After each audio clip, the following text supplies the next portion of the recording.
ನೂತನ ಸಚಿವ ಹಾಗೂ ಉತ್ತರ ಕನ್ನಡ ಜಿಲ್ಲಾ ಉಸ್ತುವಾರಿ ಲಕ್ಷ್ಮಣ ಸವದಿಯವರು ಸಿರ್ಸಿಯ ಪ್ರಸಿದ್ಧ ಶ್ರೀ ಮಾರಿಕಾಂಬಾ ದೇವಸ್ಥಾನಕ್ಕೆ ಶುಕ್ರವಾರ ಭೇಟಿ ನೀಡಿ ಈ ನಾಡಿನ ಜನತೆಗೆ ತಾಯಿ ಮಾರಿಕಾಂಬೆ ಒಳ್ಳೆಯದು ಮಾಡಲಿ ಎಂದು ಪ್ರಾರ್ಥಿಸಿ ದೇವಿಗೆ ವಿಶೇಷ ಪೂಜೆ ಸಲ್ಲಿಸಿದರು.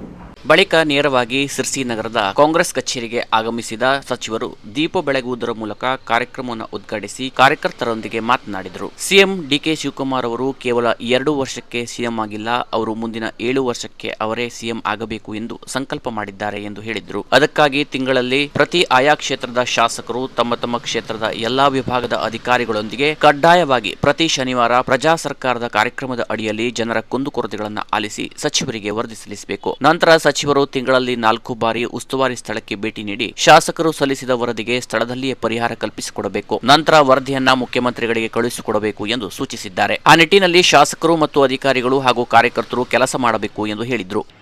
ಆದರೆ ಇವತ್ತಿನ ನಮ್ಮ ಮುಖ್ಯಮಂತ್ರಿಗಳಾಗಿರ್ತಕ್ಕಂಥ ಡಿಕೆ ಶಿವಕುಮಾರ್ ಅವರ ಕಾರ್ಯಗಳನ್ನು ನಾನು ನೋಡಿದಾಗ ನನಗೂ ಕೂಡ ಆತ್ಮವಿಶ್ವಾಸ ಮೂಡಿದೆ. ಇವರು 2 ವರ್ಷಕ್ಕೆ ಮುಖ್ಯಮಂತ್ರಿಗಳಲ್ಲ, ಖಂಡಿತವಾಗಿ 7 ವರ್ಷಕ್ಕೆ ಇವರು ಮುಖ್ಯಮಂತ್ರಿಗಳಾಗಿರ್ತಾರೆ ವಿಶ್ವಾಸ ನಮಗೆ ಪ್ರಾರಂಭ ಆಗಿದೆ. ಅವರು ಹೊಸ ಆಲೋಚನೆ.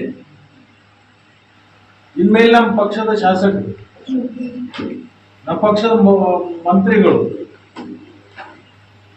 ಹಿಂದಿನ ದಿನಮಾನದಲ್ಲಿ ಶಾಸಕರು ಮತ್ತು ಮಂತ್ರಿಗಳು ನಾವೆಲ್ಲರೂ ಕೂಡ ಮಸ್ತ್ ಮಜಾ ಮಾಡ್ಕೊಂಡು ಇರ್ತಿದ್ವಿ. ಈ ಮುಖ್ಯಮಂತ್ರಿಗಳು ಆ ತರ ಬಿಡಲ್ಲ. ನಿನ್ನೆನೇ ಆದೇಶ ಮಾಡಿದ್ದಾರೆ, ಪ್ರತಿಯೊಬ್ಬ ಶಾಸಕರು ಕೂಡ ಪ್ರತಿ ಶನಿವಾರ ಪ್ರಜಾ ಸರ್ಕಾರ ಅಂತಕ್ಕಂಥ ಒಂದು ಹೊಸ ಕಾರ್ಯಕ್ರಮವನ್ನು ರೂಪಿಸಿದ್ದಾರೆ. ಪ್ರತಿ ಶನಿವಾರ ಅಧಿಕಾರಿಗಳನ್ನು ಕರ್ಕೊಂಡು ಶಾಸಕರಾದಂಥವರು ಕ್ಷೇತ್ರದಲ್ಲಿ ಕಡ್ಡಾಯವಾಗಿ ಇಟ್ಕೊಂಡು ಸರ್ಕಾರ ಜನರ ಮನೆಯ ಬಾಗಿಲಿಗೆ ಒಯ್ಯಲಿಕ್ಕೆ ಒಂದು ಕಾರ್ಯಕ್ರಮವನ್ನು ರೂಪಿಸಿದ್ದಾರೆ. ಮಂತ್ರಿಗಳು ಎಲ್ಲಿ ಉಸ್ತುವಾರಿಗಳಿರ್ತಾರೆ ತಿಂಗಳಲ್ಲಿ 4 ದಿನಗಳು ಪ್ರತಿ ಶನಿವಾರ ಆ ಜಿಲ್ಲೆಗಳಿಗೆ ಹೋಗಬೇಕು.